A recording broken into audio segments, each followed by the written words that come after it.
Hi, I'm Deann Lewis. I have the privilege of having 4 kiddos, one of which is Natalie, our second oldest. It's snowing and sunny. My name is Curtis Lewis. I'm Natalie Lewis's father. When Natalie was 4 months old, she just started to really struggle eating and just noticed that something was really off. I know, it's a big snowfall. At that point, I was in another state doing soccer. I'm a university soccer coach, or was, and had to fly back. And Natalie was taken by ambulance to the hospital, and her lungs were filling up with blood and everything like that because her heart rate was in the high 200s. And finally was diagnosed with supraventricular tachycardia, which just means her heart goes into a really aggressive rhythm and was at about 280 beats per minute. And that was our first kind of go at this whole thing of knowing that our daughter had a little bit of an issue. Hi, my name is Natalie, and I'm going to play When We Go Away and Jump. And received the diagnosis and tried a couple of medications to stabilize her, and it really worked well for a while. She has that SVT with also a subset called WPW that can really put her at risk for an immediate cardiac arrest.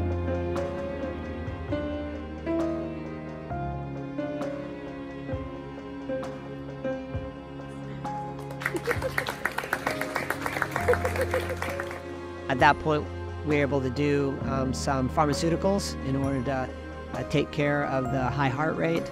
And we knew that right around 5 years old was going to be the surgery that we had planned.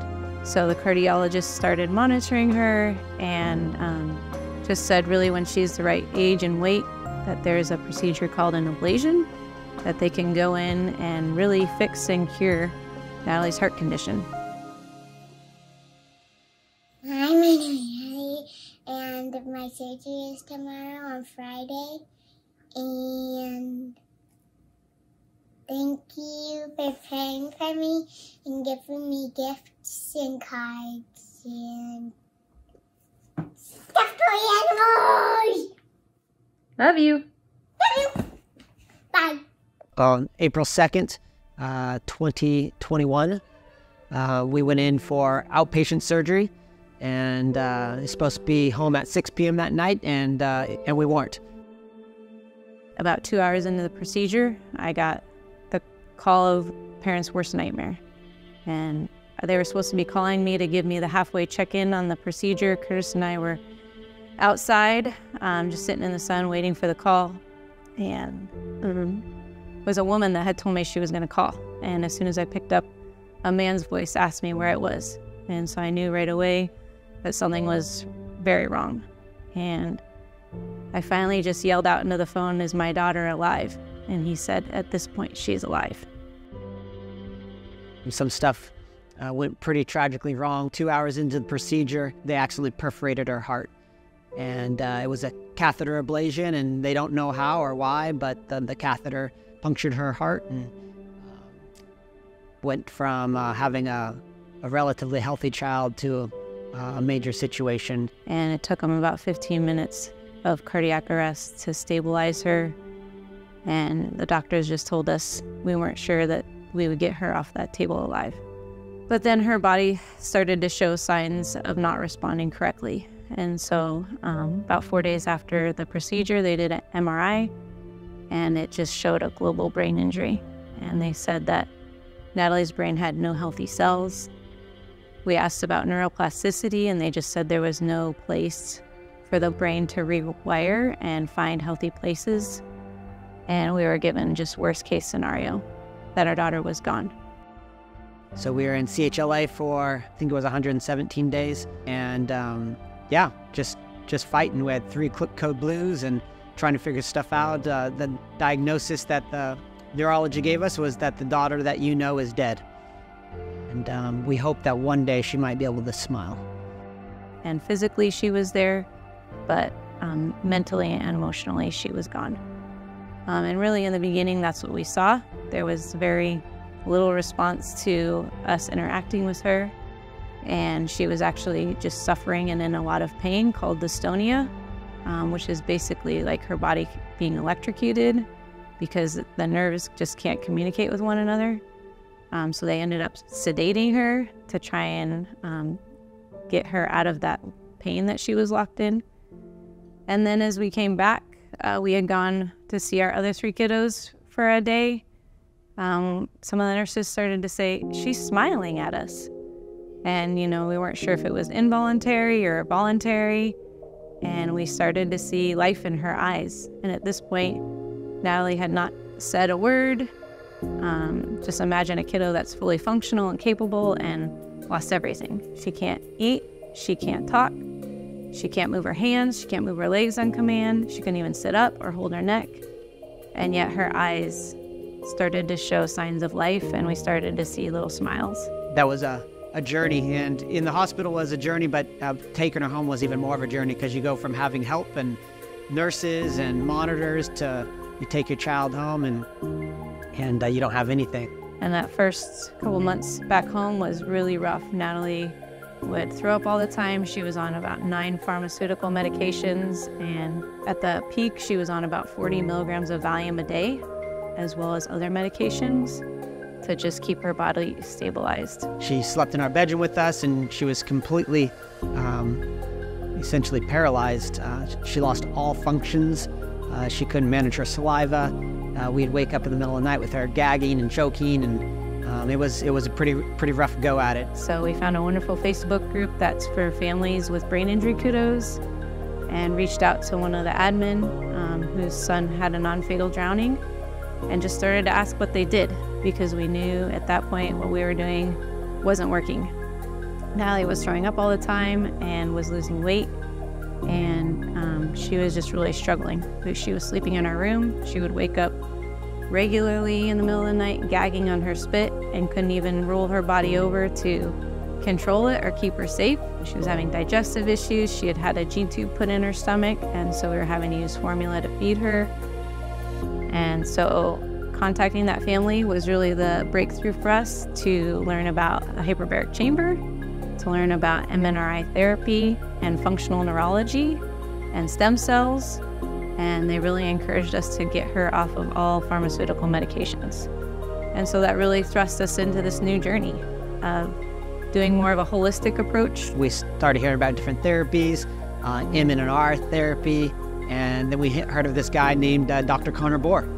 I first saw Natalie here January 2022.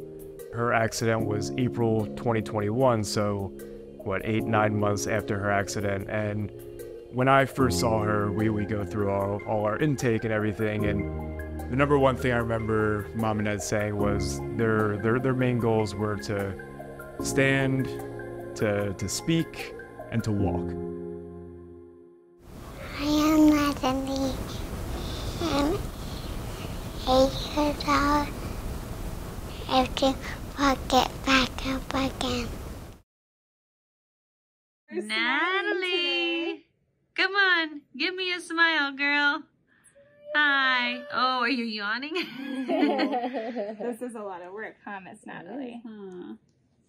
Natalie. Bring this arm a little bit under. Oh my That was goodness. right away. Hi. Well, hello. Hi. And so that really thrust us into this new journey of doing more of a holistic approach, getting her off of pharmaceuticals, and with every drug we took her off of, it was like she woke up more and more in a new way. And so the January after her injury, we came into town here for a week intensive with Dr. Bohr, and Natalie could just barely hold herself up, couldn't stick out her tongue. She really wasn't eating much by mouth. And in that first day, she started to stick her tongue out and move her tongue in a way that was gonna allow things for eating and talking. And within that first week, we were able to do that. She was able to lick ice cream, to give a thumbs up at the picture at the end, which was pretty awesome. So getting here to Neuroactive has been amazing. When Natalie first got her vestibular, she balanced, she was not able to walk. We were carrying her. She couldn't talk at all. And the first day that we were here, or worked with the Resimax and was able to get her tongue for the first time to get out of her mouth, which was huge. And with that, with a combination of the stem cell therapy from Dr. Perforated and the hyperbaric chambers, when we got back after the first session, she started talking again. Baby babble to start with, but it was a crazy time when we thought our 2-year-old was talking, and it was actually Natalie, our 6-year-old. And that was really amazing to be able to hear that process. And then it kind of just took off like a normal baby would with da, da, da, da, and that turned into talking. And so we started working on just her breaths and being able to take a bigger breath in order to do that. So that was an amazing thing. Cold laser therapy, getting here and doing that, seeing that, just really started creating a home plan that we do every day, and being able to work through that kind of stuff. She's talking, and she's back in school. She started to read at a first grade level, and just kind of doing basic stuff. She's now 8, and now that we're here for this intensive, she's really started to walk more on her own as they work on her balance. Just the situation of being able to be in a place where she feels comfortable. With Marissa and Britt, every time we come here, Natalie's so unbelievably excited to get things done and to work hard. And now we're here at today where she's starting to talk and walk again. She is moving around. Our last therapy session 6 months ago, she was able to walk out the front doors, and so she walked in the front doors today, and that's just such a, you can't ask for more than your child being able to walk and talk again. Dr. Boer uses a lot of stuff with the cold laser therapy, and just improving her eye function, as the eyes really give us the key to the weaknesses in the body. So working on the eye movement and the coordination, and just helping Natalie feel more stable and functional in what she can do in her everyday life. Why are you like messing up my hair so much? I have a long day of seeing patients today. You can't just mess my hair up. Huh? You're fixing it? Okay. What exercise do you want to do? So Natalie came into my life, our practice was in its infantile stage still, and it's just so amazing to be able to be a part of her team, and I'm extremely blessed to be able to work with Natalie along in this journey, along with other practitioners that she's working with. Ma! Good. How many fingers? Don't throw it yet. How many fingers?